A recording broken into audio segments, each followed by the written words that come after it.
signs of life.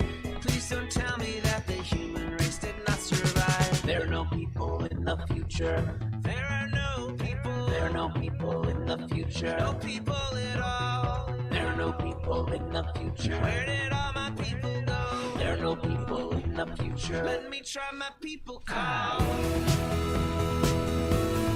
Where are all my people?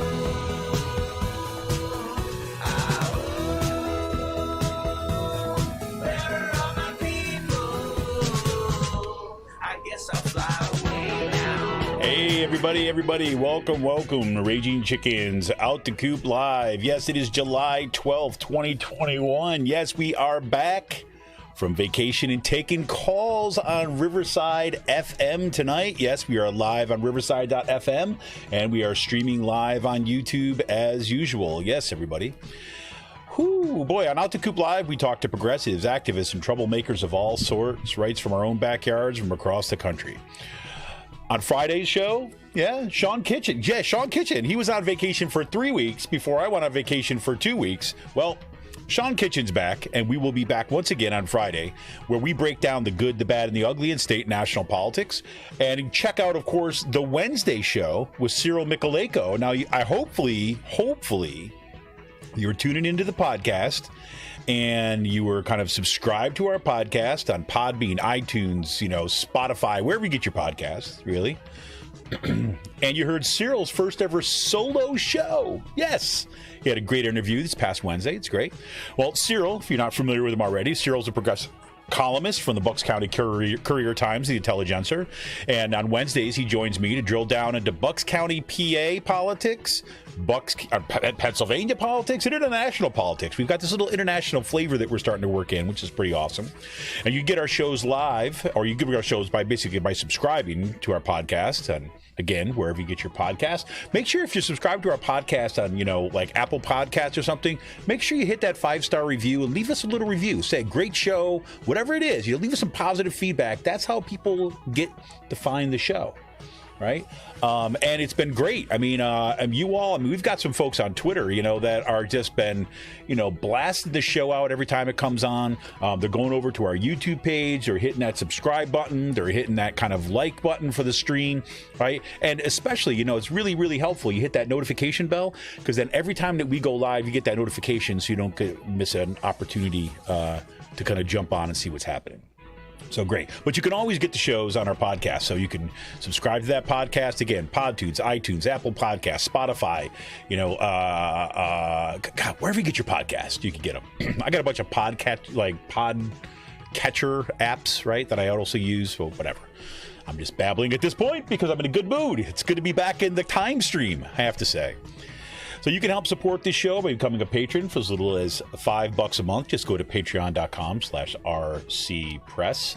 I'm going to check my levels here too as well. Looks like I'm blasting out a little bit. That's okay. You can help support this show, again, like I was saying, by heading over our YouTube channel. If you're not there already, hit that subscribe button, like the stream, hit the notification bell. And on our Monday show, for kind of longtime listeners of the show, you know that on Mondays, we traditionally have been a call-in show, right? We have the opportunities for folks to call in. We did some testing of a new platform called riverside.fm, and it worked well for a couple of weeks. We had some open phones and things like this, and then we had kind of a couple of glitches that that made that call-in portion a little bit more tricky. I'll talk a little bit about how we're gonna make that work. But tonight, riverside.fm is functioning well, and we are functioning well. We actually hit all the buttons we need to hit to make sure that this actually is going to happen. So if you want to join the show over on riverside.fm, that kind of enables you to call into the show a little bit later on. All that information is in the show notes right now on our YouTube page. If you're streaming it live on YouTube, that's fantastic. You can click that link down there. You can join as an audience member, and you can call in a little bit later, kind of in the show. I'll tell you a little bit more about how we're going to mix that up a little bit. Anyways, for more PA progressive talks, talk, maybe tonight you want to, after this show, you're looking for a little bit more, head on over to Rick Smith Show's live stream at 9 p.m. Eastern. You can find that anywhere you get a stream. You can find that on Facebook, YouTube, Twitter, wherever you may. And make sure you subscribe to his daily podcast too, wherever you get your podcast. You can go to the ricksmithshow.com for the latest across all of his platforms.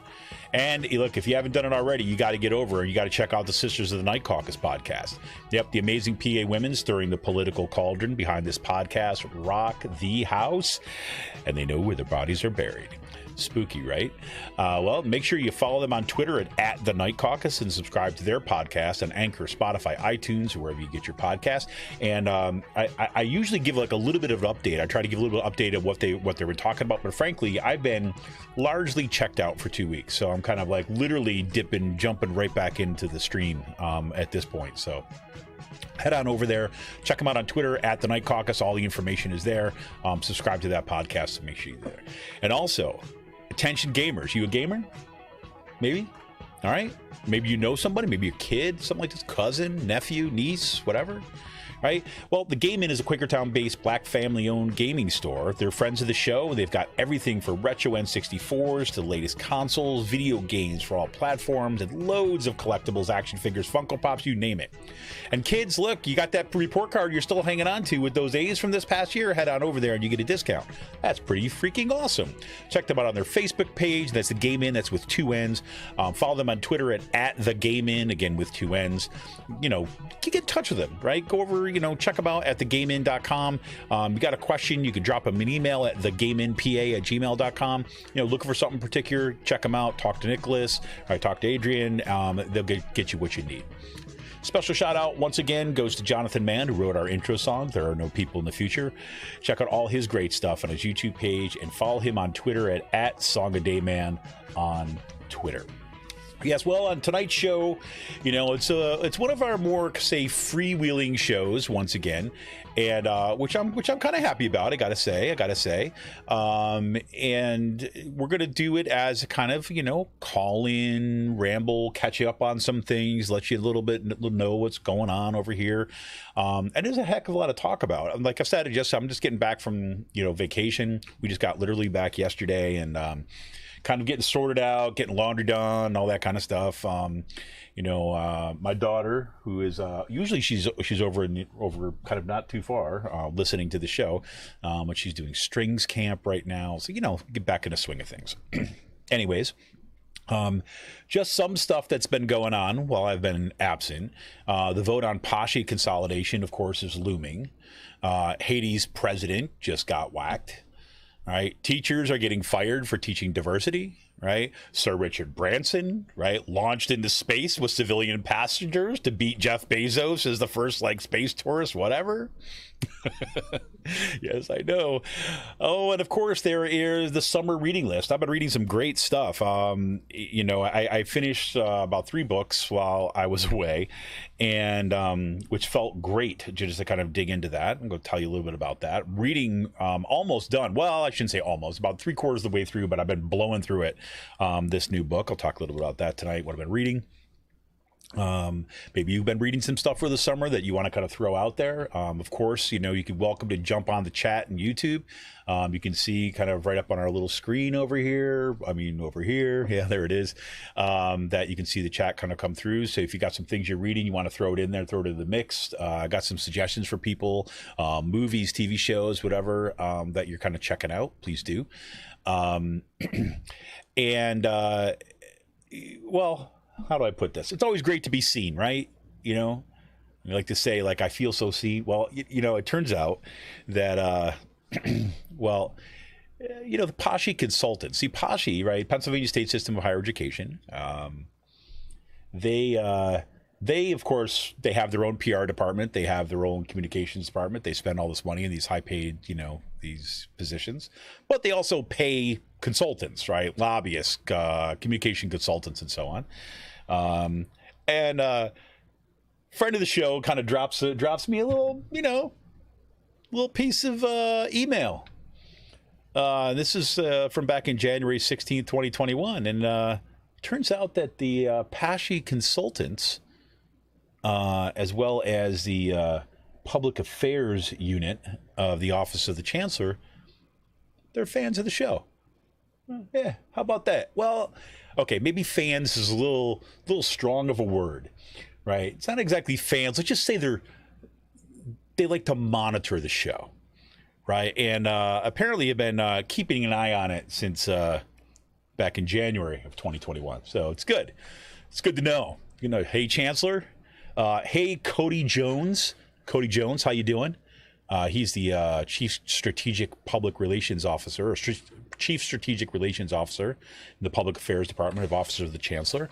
Good shout out goes to Eric Heisler, too. I don't know if he's still over there, but he used to be over there at the Bravo Group. Hello to you. We'll talk a little bit about more what we could do in the future and give you a little bit more of a direct path. Right. If you want to know all the, the stuff that's going on behind the scenes at PASSHE and why there's all sorts of problematic, things about what the PASSHE is, just let me know. I'll send you the links directly. I mean, you don't need to do this, subterfuge and like pay the hourly rate to some outside consultant to find out what I'm saying. And I'll send you the link directly. That's fine. It's not hard to find me, really. I'll tell you a little bit more about that in a bit. Oh, God. But meanwhile, people are organizing around that. So much is happening. So, like I said, we're going to open the phones tonight through riverside.fm. The details are pretty simple than this. If you're listening right now or watching us on YouTube, the links are in the show notes. But in case that somehow you're listening to it live, but you can't get to the show notes or something like this, you can go to riverside.fm /studio /out-decoup-live, right? That's kind of what it is. I'm gonna have to find a shorter version of that one, but that's basically what it is. So riverside.fm /studio /out-DCOUP Decoup. So out-DCOUP-live, and you can get it there. But you can just click on that in the show notes if you want to call in.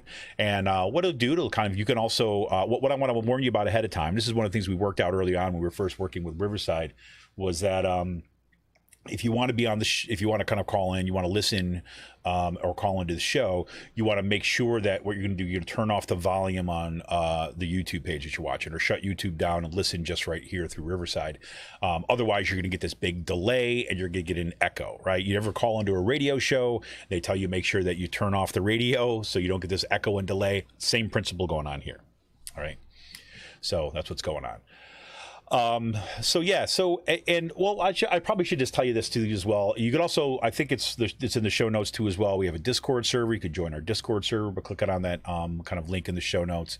We'll be kind of like monitoring our Discord server too as well, to check out and see if there's any anything that people are saying, chatting about in our Discord. So for the show. So let me tell you a little bit about one of the things that I've been trying to figure out is a good way of dealing with kind of the call-in portion of our show. And the reason why I'm saying we've been trying to figure it out is because I've run into a couple issues. Okay. And one of them is that there's been a couple instances where I've had some guests on that were pretty good gets, right? And just to give you an example, Cory Doctorow was on kind of a few weeks back, right? And Cory Doctorow, science fiction writer, kind of like tech activist, journalist, and all this, and written all these books. I've been reading these books lately. We had him on to talk about his book, How to Destroy Surveillance Capitalism, right? And the guy is busy as all heck and so on, and you want to make sure that if you say this is what's going to happen on the show, you want to make sure that's going to happen, right? So some nights we get a whole ton of people that are kind of watching the show or kind of calling in and that kind of stuff. Other times it's not so much, right?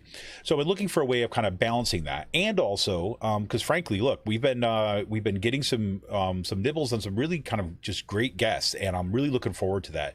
So I wanted to find a way to basically to have a kind of a contained show, and then I could give these guests that come on the option, right? I say, hey, you want to stick around for the kind of listener call-in? You're welcome to stick around. But if you need to jet and get out of here, you need to get out of here. Because sometimes, as you know, if you've been listening to the show, sometimes we get some calls that come in, and we might go on and talk for another 20 minutes. And I hate to kind of shut down the show too quickly, right? So not tonight. Tonight, if anybody wants to kind of jump on kind of riverside.fm through that link in the show notes, please feel free. You can call in anytime. I'll stop what I'm talking about, and we'll kind of take you hear what you got to say. But in the future going forward, probably what I'm going to do is I'm going to try to keep the interview portion of the show to around 45 minutes, right? 45, maybe pushing 50 minutes if we need it. And then from there, have the call-in portion of the show being, say, that last or the wrap-up portion or something like this, where the guest may not be there anymore, where an opportunity for us to kind of chat. Right. You have questions, you have follow-ups, you have things that you want to say. I kind of got tipped off on this as kind of way of thinking about it. I was talking to some people who were doing some podcasting things, and they also, I can't remember exactly how they put it, but it was something along the lines of like there may be times where people want to call in. Oh, I know what it was. Is that somebody was remarking on one of the shows that we had not too long ago. And we had a caller that called in and was giving us an update on some of the things that they were working on, right? And it wasn't directly connected to the interview that we just did, right? But it was great stuff. It was part of this community, right? It's part of what we do here on this podcast. And that was awesome. Right. But I also recognized for the guest, right, who kind of was on, there was, it was kind of like, okay, I'm listening to this thing. I don't really have a context for what's going on and so on. Because there's times, people are listening to stuff, then they want to give us updates, what's happening. You got announcements of, upcoming events. Maybe you just had, there was just an action that you were at earlier on in the day or last weekend that you want to let everybody know about. Maybe there's one that's coming up you want to give announcements on. And I thought that, hey, that's a great idea. Why don't we just kind of leave that last portion open, and then give the guests the opportunity to say, hey, look, we'd love to have you stick around if you want to, but you're at the end of 45 minutes. We're going to go into a call-in portion now. Stick around if you want. If not, we'll say goodbye. And we'll kind of keep it like that. So that's kind of what we're going to do going forward. We're going to try to keep the interview portion of 45 minutes too as well. I think that's also going to open up some opportunities to kind of blast these interviews out a little bit more too as well. So I'll say more about that in the kind of weeks coming up. So anyways, but yeah, so there we are. So anything you got to say, you got comments, questions, please kind of chime in, throw your comments in the YouTube and so on. So I got to tell you, as we've just kind of starting this off, I know that well, I wasn't going to start here, but I'm going to start here. I just can't resist. All right, so okay, if you listen to our Friday show, if you listen to Out to Coop Live, we've been following pretty closely what's happening with the Pennsylvania State System of Higher Education. Right, I teach in the state system of higher education. I teach at Kutztown University. And I've been an active member of my faculty union since I got there. I'm probably less active now in our faculty union directly. Like, in other words, like in the sense that I am not an elected member of our leadership, which I have been since about 2004. At this moment, I'll run for office again and things like this. I just needed a little bit of a break, especially because my kids' schedules were getting really busy. So you know what? I just need to take a pause button, kind of reevaluate kind of what I'm doing here and where I'm going to put my energies. We were just kind of really ramping up what was happening on the podcast, and I was really interested in this podcast, so I wanted to devote more time to this. I thought I could probably at that point have more of a contribution in this space and what we're doing at Raging Chicken than I was having. I thought in our union partners, I was just a little bit burned out, right? So anyways, that's, part of that history. We've been following that and so on. And right now there's a, this effort to consolidate 6 of the PASSHE universities into 2 universities. And look, the whole thing has been sketchy from the beginning, right? If you talk to,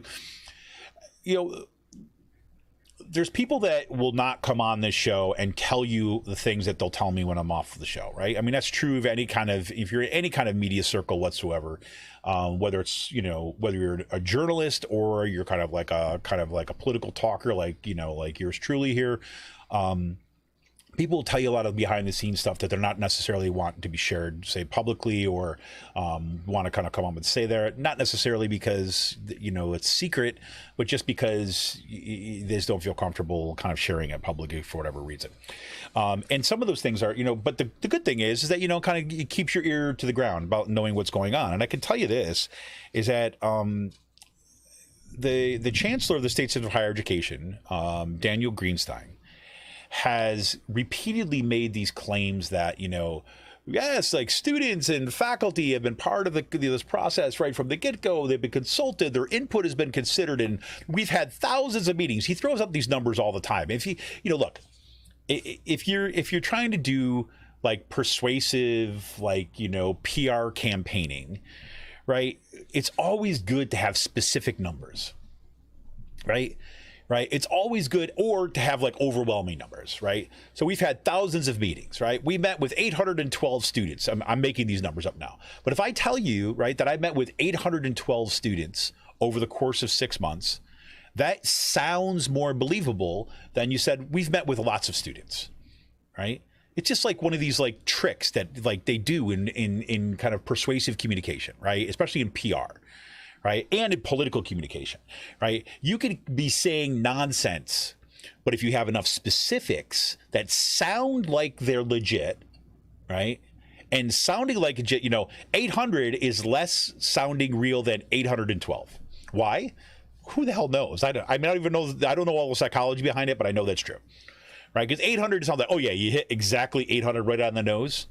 Right, you want to say almost 800 or like just over 800, right? Then that's a little bit more believable. You got a specific number, boom, right? Because somebody in their head is thinking that you're referring to a piece of paper where you've kind of written all these down, right? That you've been tracking it. There's some sort of kind of ledger, right?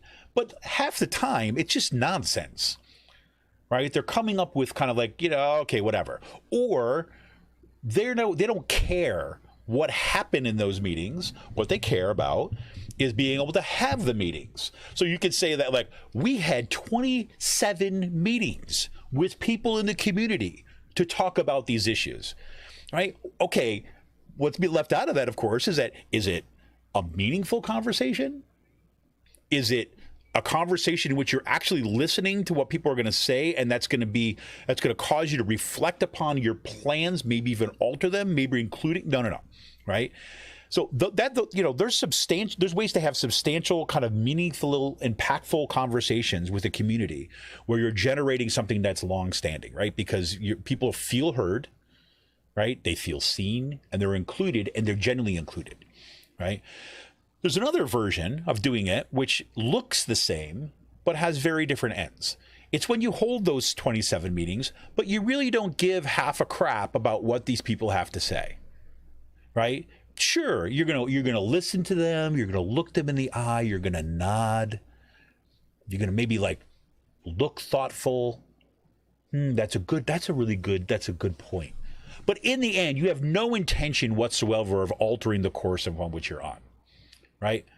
And the only way that you alter that course is if you recognize that there's enough genuine pushback and meaningful organizing resistance that you feel like you've got to give the dog a bone in order to prevent that dog from biting. Right? You need to keep it happy for a little bit. You throw it some rawhide, right? Right? That kind of stuff.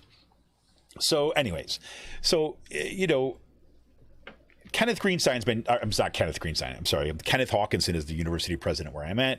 I was getting sometimes confused because they seem to kind of meld into some weird kind of PR being at some point. So anyways, Dan Greenstein, like, he likes to be called Chancellor Dan, by the way, because it makes him so much more approachable when you call him Chancellor Dan. Anyways, Chancellor Greenstein, he's been holding, or his team, whatever, has been holding all these meetings or asking that meetings be held and all this stuff. And it has the apparatus and the structure looks as if that there's all this kind of meaningful conversation that goes on. However, people who, and this is the long way to get to my point. My point was that, you know, people who have participated in these meetings, they come out of these meetings being like, they don't care what we're saying. They let us do all this work and have all this discussion, but they didn't take one single suggestion or idea that we brought to the table and incorporated. And matter of fact, what they presented us with, their idea, seems to be unchanged in the end. Right? And I heard this specifically from faculty and staff members. Right? The student meetings, or the students who have been consulted, that's even kind of more like, manufactured. We recall, right, this one wonderful meeting when before the Board of Governors, where Chancellor Dan Greenstein kind of was doing his presentation about why we should have these, merged schools, why we should take Bloomsburg University, Lock Haven University, and Mansfield University, and squish them into one, into like a university which he couldn't really describe what that would actually mean and entail, except with all these kind of Silicon Valley words, like, yes, you're going to have kind of expand the access or expand the kind of meaningful launch value of your whatever, I don't know. I'm not good at those kind of words, but he clearly swims it in. And so he couldn't really describe what that was. And he couldn't really talk about what, real students have to say. So he made them up, right? He made up these different students, right? He made up, let me see if I can find their names. He made up, I'm just drawing a blank right at this moment. But he made up, let's see. Yeah, he made up, I'm just gonna forget. He made up two students, or he was gonna make up he made up three actually, but he didn't get to the third one when he realized that everyone was looking at him like, are you freaking serious? And they did this nice little video montage of what this fictional student, how they would kind of like, benefit from this. But they weren't real students. They were made up.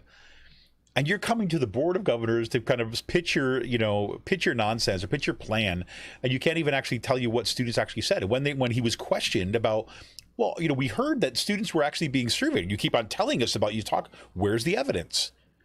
You're coming here with making a case. Where's the evidence? And of course, he didn't have it to produce. He wasn't going to produce it for whatever reasons. Either the students were not happy, or they didn't do it, or they didn't care and they didn't want the results. So who knows? So anyways, I've been following this for a while, and there's a lot of folks that, there's people that the PASSHE defenders have been organizing around this. I know ABSCUF, the faculty union, has been organizing around this. There's different student organizations that are organizing, the folks up at Lock Haven, and then out west at California, Clarion, and Edinburgh, they've been organizing, kind of pushing back. So there's been lots of activity that's been happening that we've been following. So I get this email the other day, and just a little note, something on the lines of, thought you'd like to see this, right? Just something simple. Just check this out. And it's an email that was sent initially from this guy. His name is Eric Heisler. Eric Heisler, at the time of this, he signs it. He's from the Bravo Group. Right now, if you don't know who the Bravo Group is, don't worry. Most people have no idea who these are. Well, the Bravo Group is, this is their words, right? Or at least his words. It's the largest independent PR and strategic communication firm in Pennsylvania. Right. And Eric Heisler, right, at the time, said he manages, I guess he still does, I'm looking at his LinkedIn page right now, manages strategic media relation programs, communications among organizations, client teams, and relationships with diverse media outlets. Right. So he's this kind of strategic communications consultant that is hired by PASSHE, right, to work with their own communications and PR teams, right, in order to kind of do this. So they're paying the Bravo Group, they're paying their own communications team, right, in order to kind of develop strategic communications, right? So Eric, hi Eric, by the way, and seriously, Eric, I hate to say it, but PASSHE just you want to monitor what I'm doing, just contact me directly. I'll send it to them. They'll save them a chunk of change instead of paying you. But anyways, the subject of it was something to monitor on Monday. And here's the email. It says, quote, Raging Chicken Press did a podcast on Thursday and discussed Dan Greenstein, and discussed Dan's Spotlight PA interview. There was an article that ran in Spotlight PA interviewing Dan and was highly critical of it. Surprise, surprise. It says, Kevin Mahoney is a Kutztown University professor. He is the editor-founder of Raging Chicken Press. He mentioned Kutztown University activists, an organization which we've had on the show, and is having some students on their program on Monday to discuss this some more. It starts at 1:22:11, right, is when in the program, right? And then he gets a response back from Cody Jones. Who is Cody Jones, you might ask? Well, Cody Jones just happened to have his little thing. He is in the system, the PASSHE system leadership. He's in public affairs. He's the chief strategic relations officer in the office of the chancellor. He is responsible for advancing the system's public outreach and advocacy initiatives for positioning the system as a resource for higher education policy decisions in Pennsylvania. In addition to advising the chancellor and board of governors on messaging and policy development, Cody works with university and system stakeholders along with the government relations, communications, and public relations team to create integrated, cohesive outreach strategies that convey a consistent message in support of the system's mission and priorities. So Eric Heisler, the guy from the outside consultant, the Bravo Group, is writing to Cody Jones, and he's letting him know that. And Cody, sure enough, writes back and says, Eric, thank you for this. We'll keep an eye on it. So for those, this is the, I don't know if you can read it there. That's it right there. See that? Well, so that was kind of fun. So, I mean, look, I mean, for it just, I find it like amusing. Oh, and by the way, that was from January 16th, 2021. That was right before the beginning of the spring semester. And yes, I was having some of the folks from the KU activists come on to talk about some of their organizing efforts. So that's kind of fascinating to me. And you got to wonder, right? I mean, look, you got to wonder why these dudes are spending their time and their good resources, right, doing this. Yes, Paul. Paul's just chimed in on YouTube right now. Said, yo, that's us. Yes, it is. That is you, Paul. You remember the show? Paul was on the show. And we talked about some of the organizing efforts that they were doing at the time, in particular around a racist police officer at Kutztown University, who is no longer there, as far as we can tell, which is pretty awesome. But so they were monitoring the show. It's great. And it's funny. So I've been kind of slowly composing. I was going to try to do this while I was on vacation, but I'm like, what the hell am I doing? Right. I mean, because they sent me this over vacation. I was like, so what the heck they doing? Sorry. My daughters give me the censorship thing. So a little more of my cold brew coffee. So anyhow,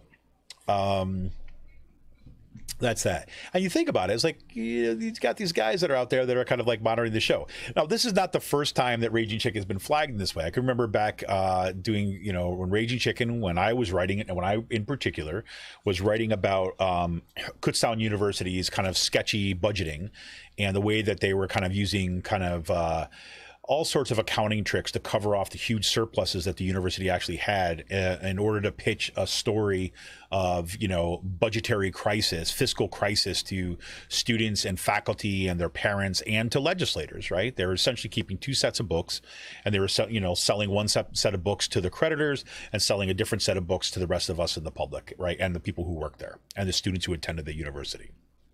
Right. And that's what they were doing. And so we did a right to know request and some of the stuff back then. And sure enough, the then president of Kutztown University is named President Javier Ceballos. Sure enough, he basically, he hated me. And look, it was mutual. Okay. It was a mutual relationship. But Ceballos and some of the emails I got back, a bunch of it, tons of it was redacted, but some of the emails that came back showed Ceballos was actually sending them links to me personally, and to Raging Chicken to say, basically, look, here's the troublemaker. This is where this information is getting out from. This is the guy. Go at him. Right. So we got that too as well. So this is not new, right? This comes with the territory, but it's, you just got to wonder, right? And And for me, what's great for me about this stuff, right? It's, you know, it's kind of like confirmation, right? You're saying, okay, you're doing this stuff, you're exposing this stuff, and they get nervous about it. So it tells you that they're nervous about their public image, and they don't want the messages of people like me, people like Paul, people like KUK activists, people like PASSHE defenders. They don't want that stuff to get through. Right. So that's the kind of stuff that they do. So they monitor. So I've been working on this kind of like I'm going like a Twitter thread or a post or whatever it might be, where I'm just going to direct them to the best of, right? Some best of about PASSHE malpractice, right? Over the past, I don't know, couple decades. How's that? Right. I've been there since 2002. And I've got, you know, whatever. I've got the receipts. You can go look at our archives at Raging Chicken Press. You can read it all. But I'm going to put it together in a nice little package. That's something actually I'm writing about too as well. If you remember, I mentioned this back in the spring that given the unbelievable lack of memory of people who should know better, right, about what administration and PASSHE administrators and chancellors have done to all of us in the past, what the legislators, both Democrat and Republican, have done in terms of defunding public higher education. And it's like you find yourself in these, like, you know, these cyclical patterns where a new chancellor comes on and says, oh, good, everything's going to change now. You're like, no, everything's not going to change. And then you point it out to him. You say, look, this is what they're saying. This is what they're going to do. Like, no, you're being kind of like, you know, you're being too extreme. You know, you have to work with them. And it's like the same exact language comes out of people's mouths, like again and again. And then you get proved right. And they're like, oh, can you believe it? I'm like, I was saying this stuff 3 years ago, whatever. So yeah, so that's one thing. So I long story short, there is that you know, I'm putting that stuff together and looking at what would it look like to organizing it more in a kind of like a book type format, right, where it serves as a kind of reference point to go back over at least some of the history that can be updated over a period of time, and to make that available for folks. So that's kind of like things that are going through my mind right now. And I said, oh, this is a great opportunity now that I know that the Bravo group and the PASSHE communications folks are looking to, you know, spend their time kind of with all of us right here on the podcast, hearing about what's happening with PASSHE. I'm just going to make it readily available for everybody. Not that it's not already, but, you know, why not make it easier for people to get to? So that's excuse me, one of the reasons why, you know, hopefully that some of you that tuned into some of the shows that I had preloaded for the 2 weeks that I was away. I didn't want to just leave and have nothing out there for consistent listeners of the show. But had Colleen Bradley's documentary, right, that we did this, or I should say I did really, did this kind of 45, 50-minute documentary. Actually, I had two parts to it. The whole thing was probably about an hour and a half maybe. And the first part was an interview with Colleen Bradley, who was the former vice president of administration and finance, or budget and information and finance at Westchester University, who basically had the receipts, to use that phrase again, had the receipts on the ways in which PASSHE university presidents and chancellor office level administrators were consciously and knowingly creating essentially two sets of books, right, so that they could show fiscal crisis to certain audiences, and but they knew they had the big surpluses and the where the money actually was on the other hand. Right. And her story was one that it just blew my mind. I mean, I've told this story before, but she had called me because I had been covering what was happening at Kutztown. And then when I first read about her, what was going on with her, I covered that story a little bit. And then she contacted me because her case was going to court.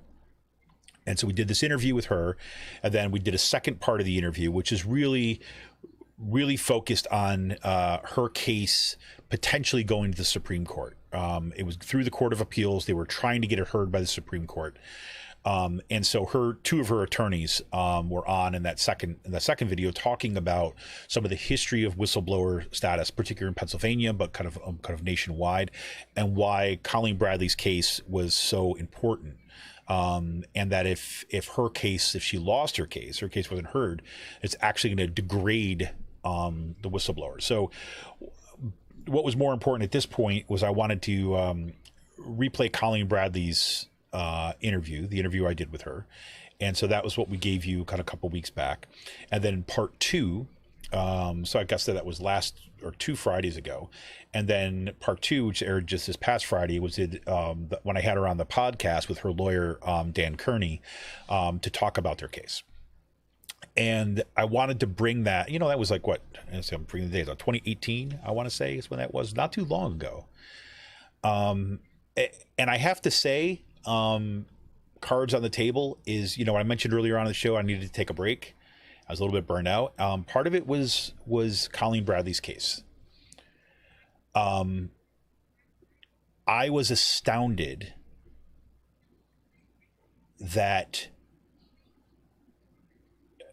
our faculty union, state legislators, higher ed professionals were all aware of what was going on.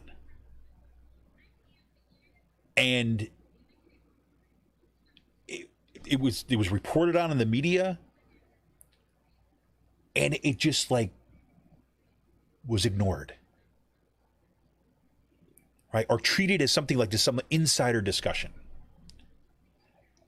And it practically broke me.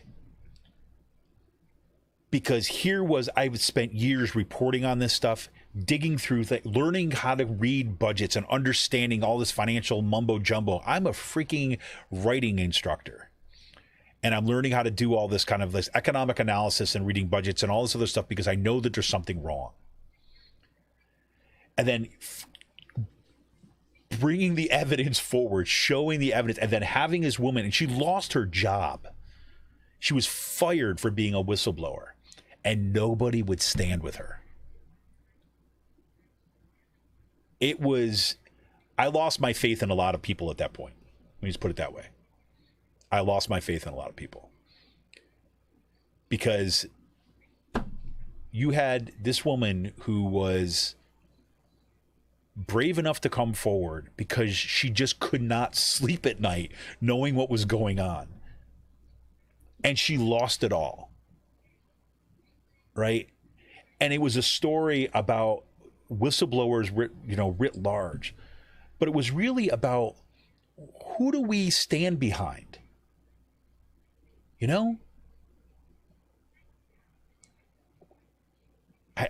Whatever.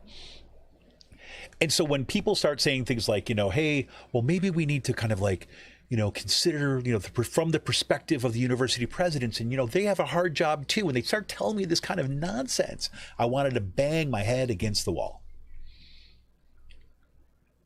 All right. And I'm only now beginning to kind of rebuild trust with a whole bunch of, people that I had worked with for a long time. Right. And don't get me wrong. There was a lot of people, a lot of my fellow union members, right? My colleagues and some other folks who were equally as distraught and could not get their head around why the hell this was going on, right? But whatever. So anyway, so that's going on. Oh my God. That's when I go back. I feel like this is the one thing that's great about going away, right? Taking a real vacation. Like usually when I go on vacation, I kind of go on vacation. I really kind of still have, no, so I just checked out for 2 weeks and damn did I need it. And, but so I start coming back, start thinking about, yes, what do we need to do? Right. And what do I need to do? What can I do? And so on. So that's always great. So, love to hear from anybody else who's out there. If you got you want to say call in, you got a question, you got a comment, whatever like this. I'd love to hear what's going on and kind of for everybody else. I just I was astonished at all the stuff that was going on in the news. Right. I mean, when I left for vacation, it was right after we started seeing this, this collapse of this building in Miami. And since I've been gone, we see the assassination of the president of Haiti. Heard this great yesterday. Or I guess it was last Friday. There was a great show on the Majority Report, some of the history of Haiti. and what's led up to kind of where we're at now. And it's just like, it was fascinating. Go check out that show. It's a Majority Report. Great show on that kind of history. But just, shows you, what has been going on here. In the meantime, right today, right, we're about to find out, right, the next few days, we're about to find out what's actually, is the Biden administration essentially done when it comes to kind of big legislative moves, right? There seems, and have we seen the limits of the existing Democratic Party at this point? I mean, if you look at what happened with the Voting Rights Act, we're watching more like rights, the right to vote being taken away from more people in more states daily. And yet we have, Democrats, particularly in the Senate, who like refuse to kind of, think that the Senate rules about the filibuster rules. They're not laws. They're not in the Constitution. There's something that they wrote into law, right? And they write out of the law when it serves their purpose, like the Republicans have done, right? Like they were Supreme Court justices, right? And no, not going to stand behind the Voting Rights Act. We're gonna freaking coddle Joe Manchin instead. Now we have these infrastructure bills, which Biden's administration wanted. It was so important to have this kind of bipartisan agreement. And so they come up with this watered down version of the infrastructure bill, right? That supposedly is going to get support of people in the Senate, which I doubt. And then all the other stuff, the important stuff that we need in the infrastructure, things like that's going to combat climate change, things that's going to kind of rebuild out the infrastructure of our aging population, our human infrastructure, building out our kind of infrastructure in order to kind of take care of children, building out our kind of medical all that stuff is going to come in a separate bill in reconciliation. And so we're going to start seeing that come out. But now, again, we got people like Joe Manchin and Kristen Sinema who still might kind of like not vote for the reconciliation bill, right? And there's no margin for error. You need every single Democrat. So they're playing these games. And if this infrastructure bill does not get passed, both infrastructure bills do not get passed, Biden administration is done when it comes to big policy initiatives. Because by then, the momentum is with the Republicans leading into the midterm elections in 2020, right? That's kind of where we're at. And that's core. So I'm thinking that was kind of like delving back into that. And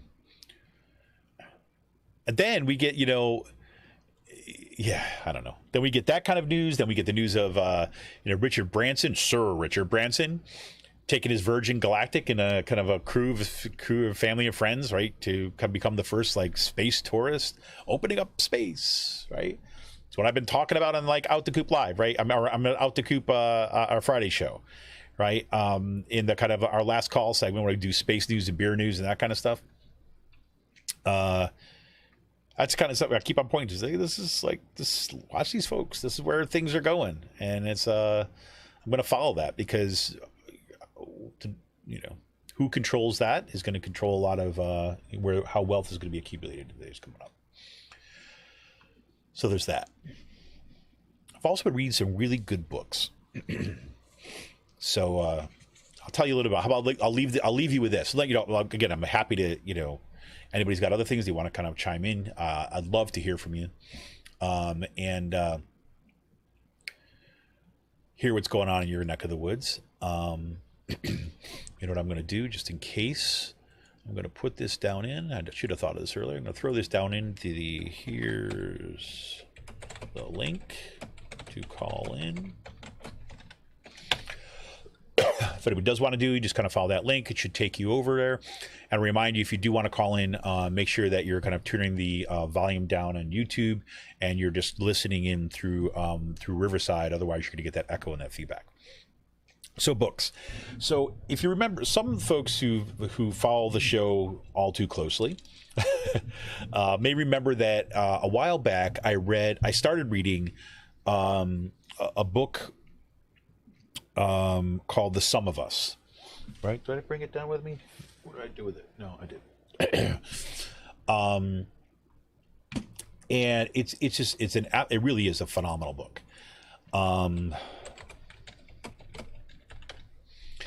Some of us, it's by Heather McGhee, right? And it's called What Racism Costs Everyone and How We Can Prosper Together. It is a phenomenal book.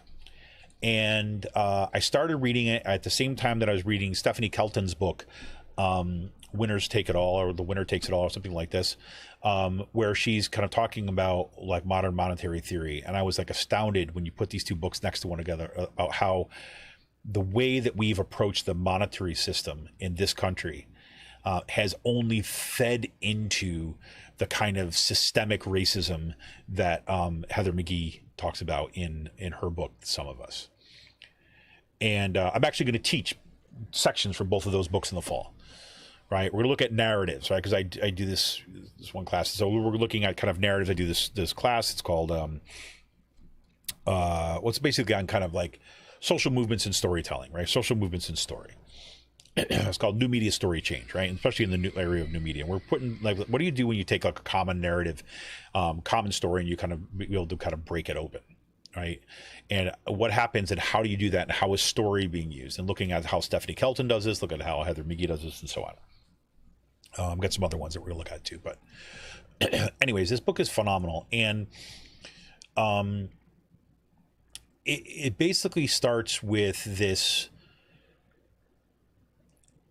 A real historical occurrence, which is kind of a metaphor that Heather McGhee uses throughout the book, and she talks about what happened to the public pools in the United States. And to be very brief about it, she says, after World War II, there was this kind of real investment in like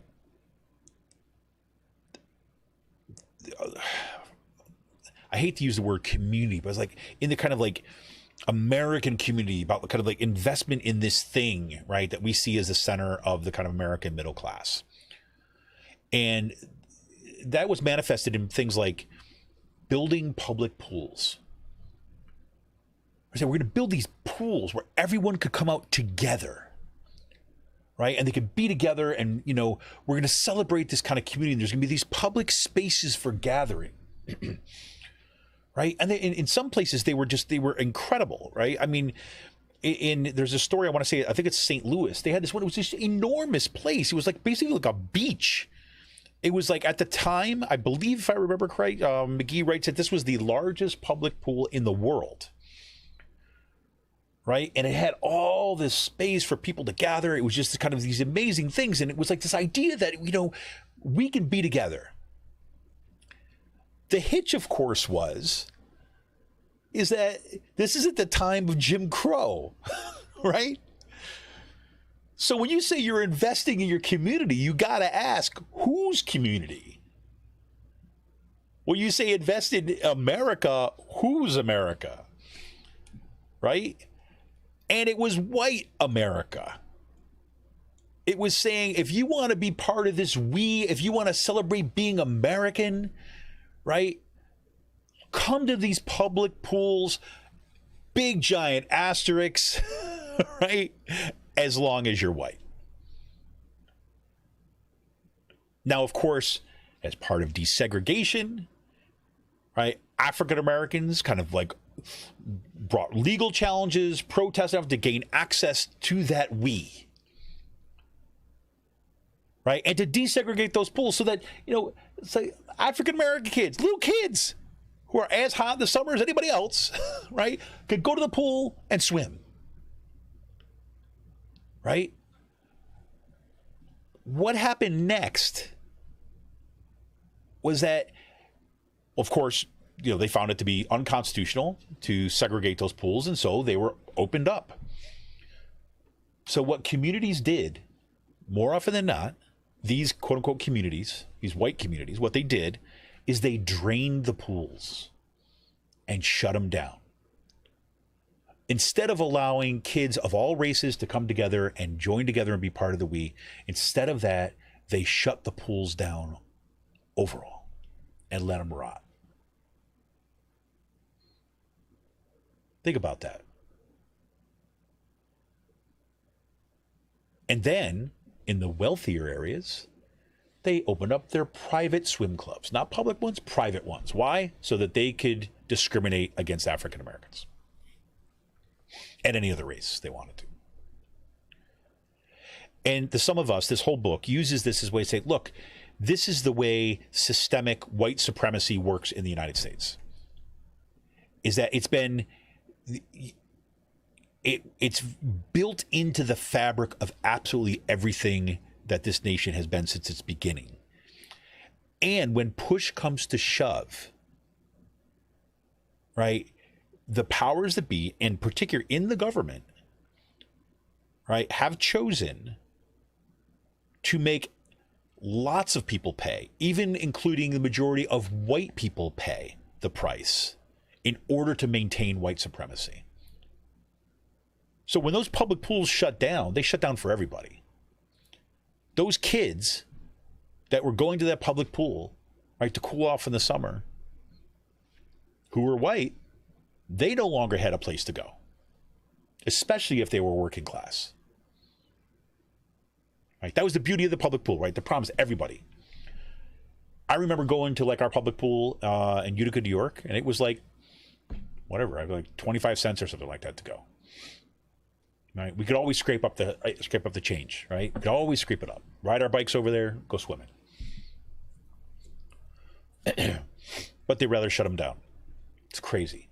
So you imagine the world's largest public pool, St. Louis, whatever it was, they just shut it down, plowed it under, and said, no, we choose whiteness instead.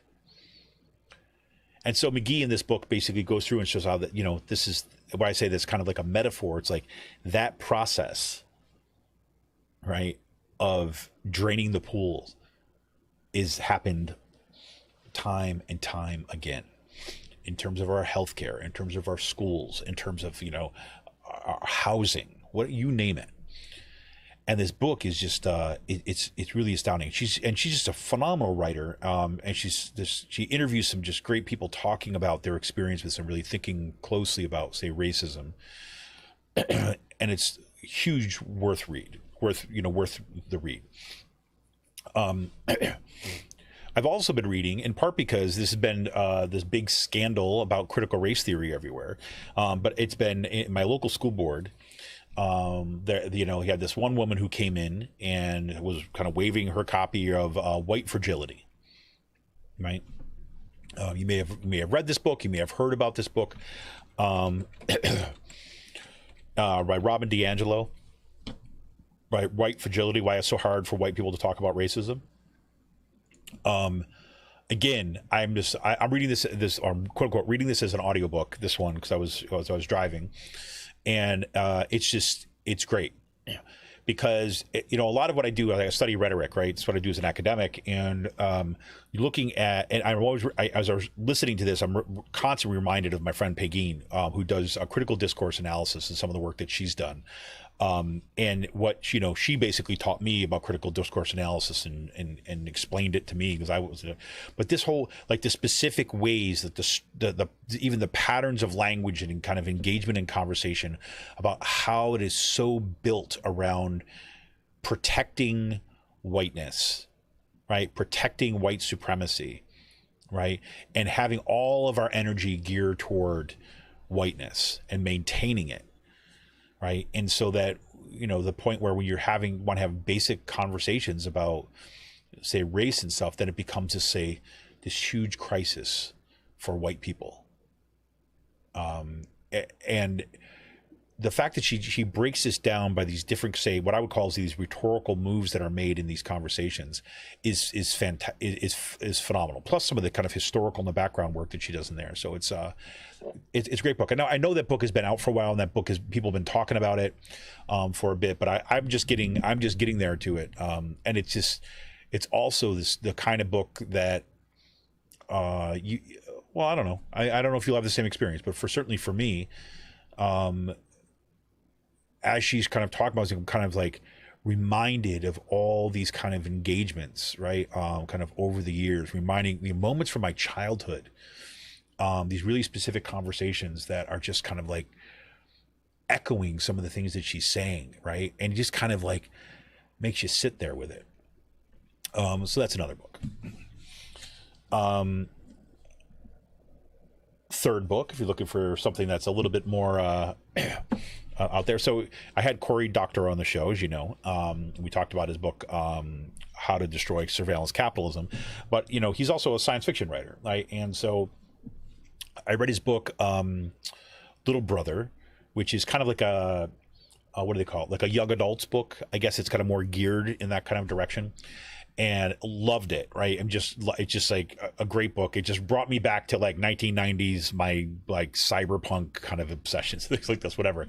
But it's kind of like about hackers and all that kind of like, you know, worlds. It's got this kind of little like edginess to it. It's about kind of systems of government surveillance, and you know, it echoes a lot of stuff about, you know, the homeland security stuff and the craze after 9/11 and the kind of the government kind of crackdown on privacy and kind of our kind of liberties and our freedoms, all this other kinds of stuff through like, you know, the Patriot Act and so on. So it's kind of like takes place like well after that, and then but it's like a reoccurrence of this stuff. So it's really great. I mean, it's, you know, there's parts of it that are hard because there's like, you know, the government starts torturing people and things like this, and so but it's a great book. And the second book in that series is called Homeland, which I finished while I was away.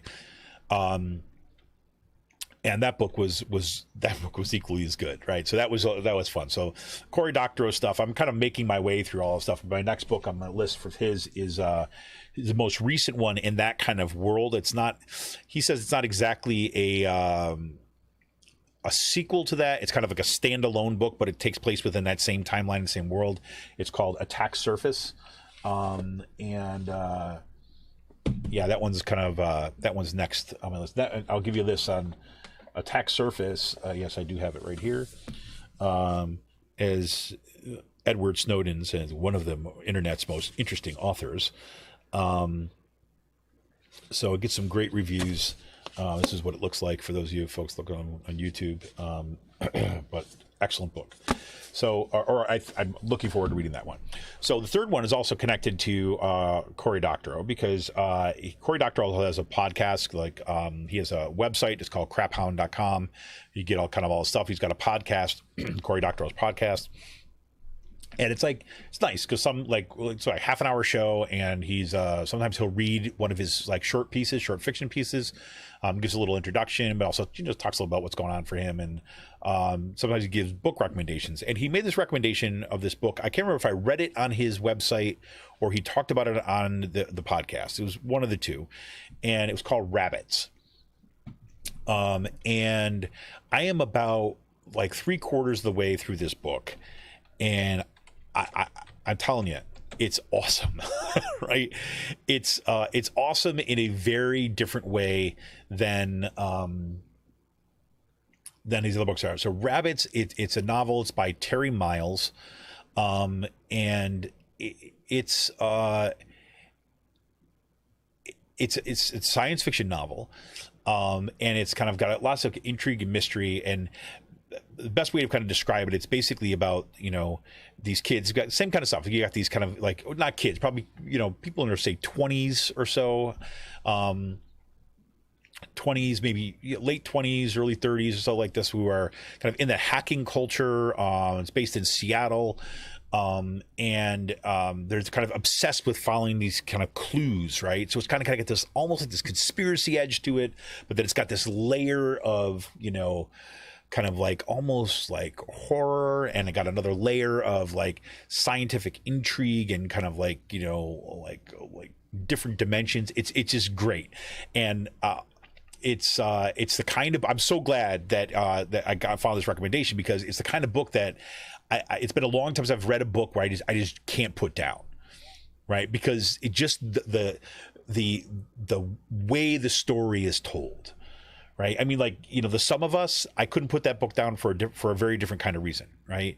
This book is just like, I'm just like involved with it. And I remember having this, and I'll give you an example. So I remember having, you know, these, when I first, well, I would say first time, when I read The Lord of the Rings, like early on, that kind of trilogy, there were these moments when I was walking around, even like on my second read, I read them again in kind of like college, like maybe my first year of college or something like that.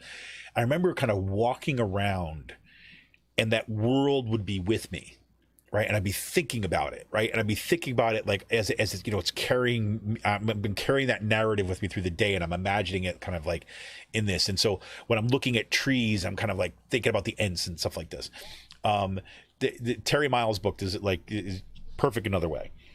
Right. And so, and it was just funny. This is just kind of a little anecdote on this one. So in Terry Miles' book, Rabbits, there's this, I'm not going to spoil it, but there's like, you know, this particular time, right, that people keep on seeing, right? And before I read that section, read that part where he talks about it, I woke up in the middle of the night one night and just like, whatever, for whatever reason, or away. And I looked over at the clock, and it was this particular time. And then the next night I was reading the book, right. And I come to this, and it was that time said, people keep on seeing this time. And I'm like, I just saw that time. You know, it's like that kind of thing. So anyways, it's a fun book, interesting book. Cool. I'm about 3/4 of the way through. And so it's another one I would kind of throw on the list.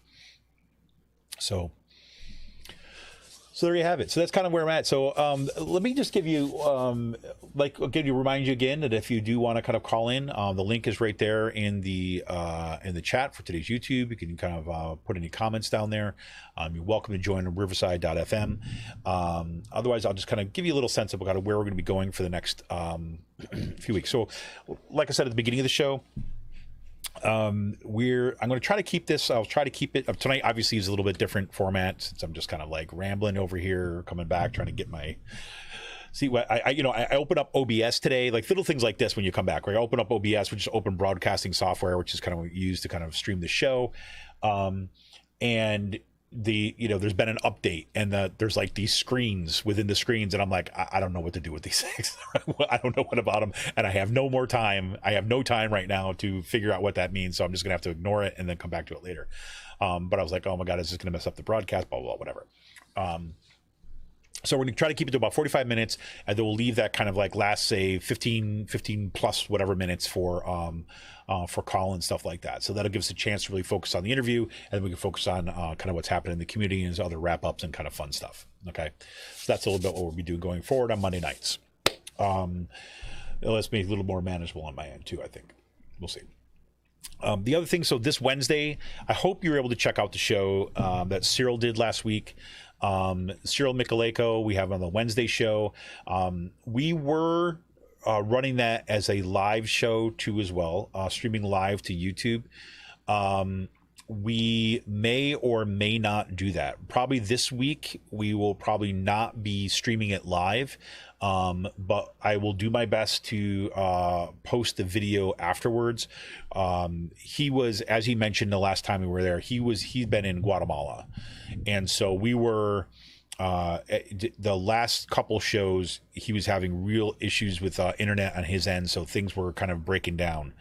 And it was not functioning the live, and we were able to get the recordings. Recordings were better than it was with live. So there, this week, he's around, he's back in town again. So, I don't think we're going to have the same kind of internet issues, but, because my schedule has shifted a little bit this week, we're probably going to record it and then we'll post it afterwards. So we're not going to have a call in, but we will have a show this Wednesday, which I'm really looking forward to.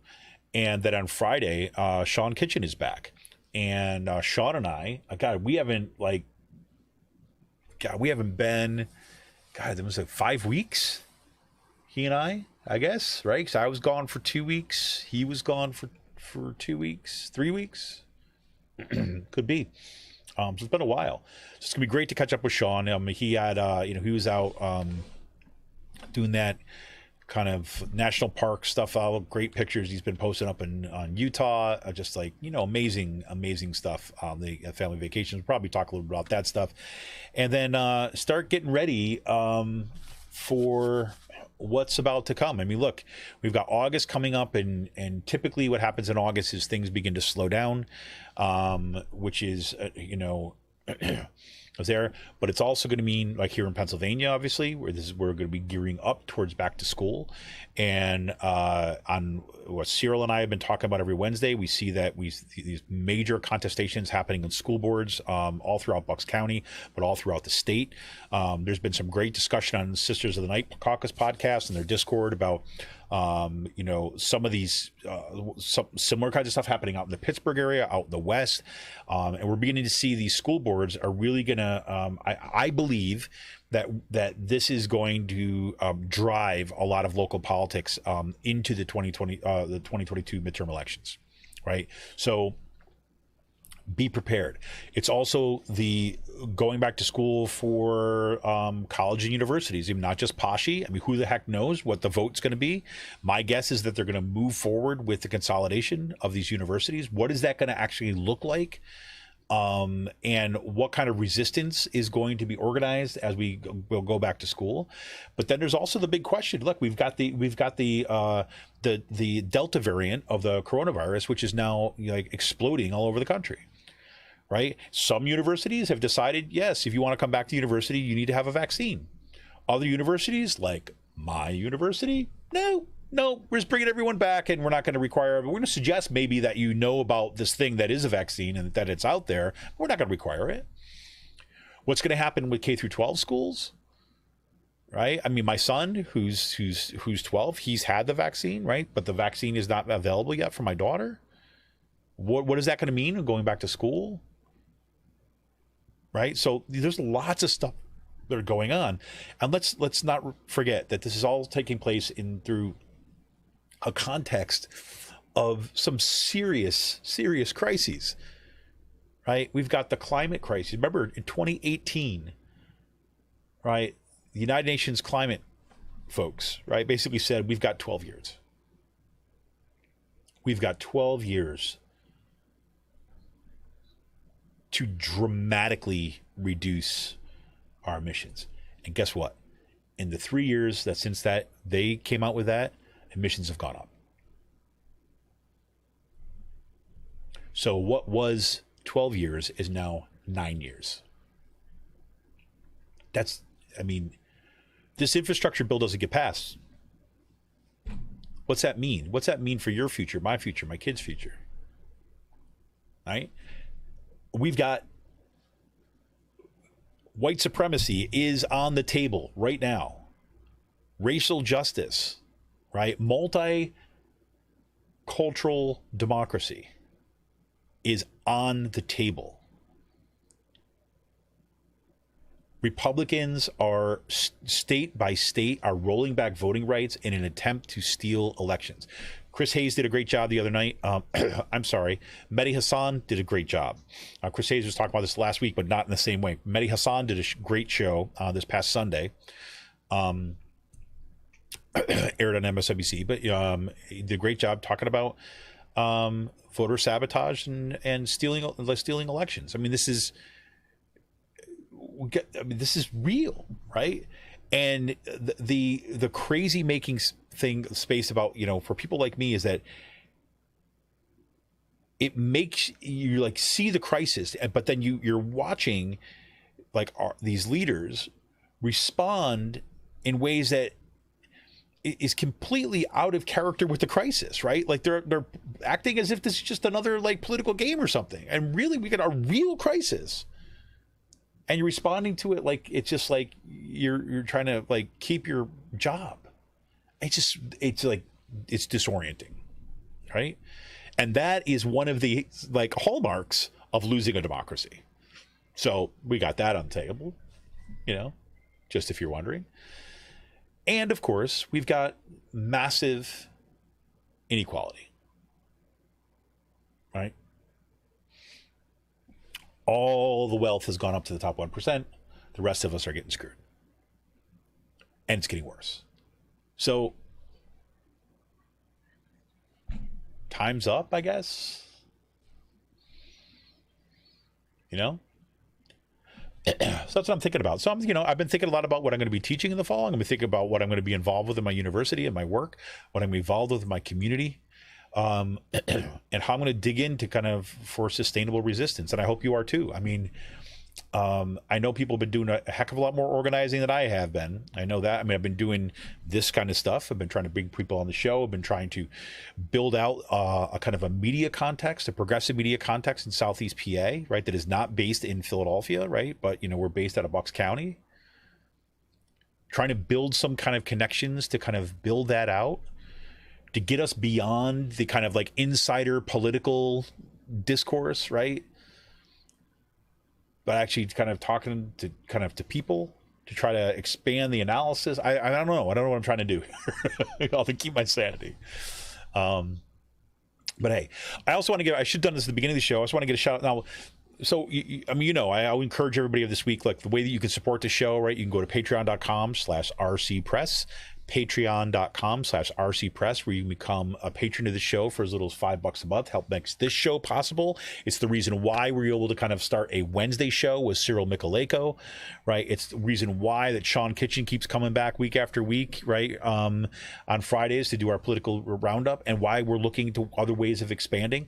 It's why we've been able to get some great freaking amazing guests on this show. It's been because of you. It's because of patrons who stepped up to help support the show, right? To help keep us what we're doing. Keep us doing what we're doing.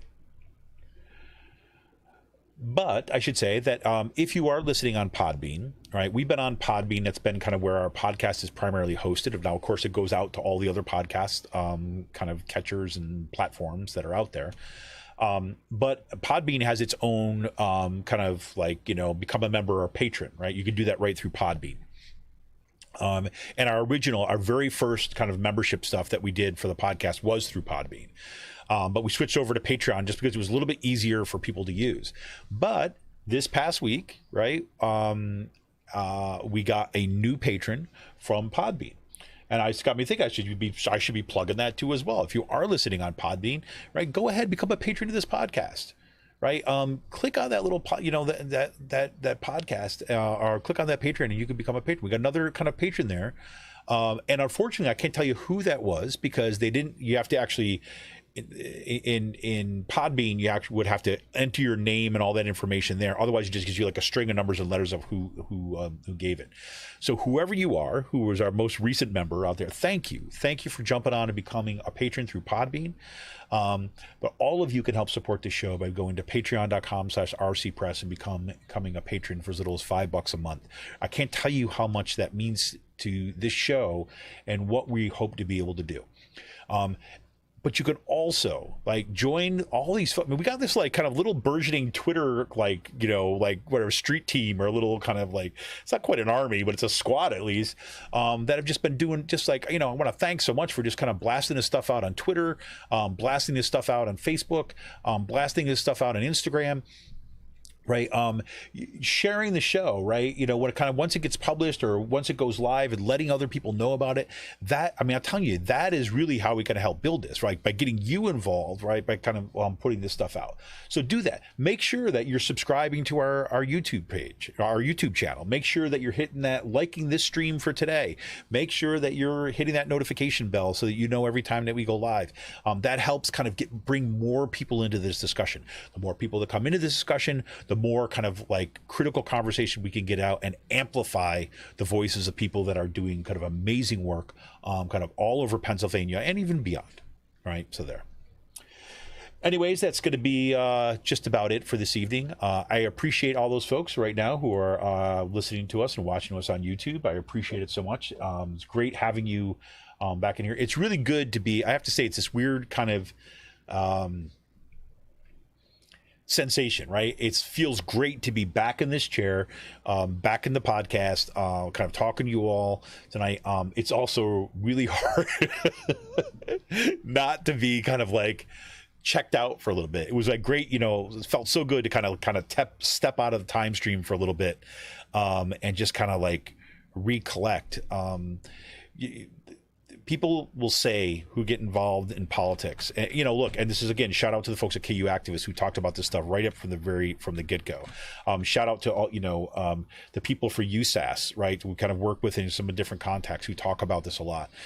Things like burnout are real, right? And it's just something that I know in my head consciously, but I'm also guilty of, not recognizing that sometimes in myself until I'm way into it, and it takes me a little time to get out. And you really do need to take some time for yourself, whether it's a day, whether it's a couple days. Take a break from social media.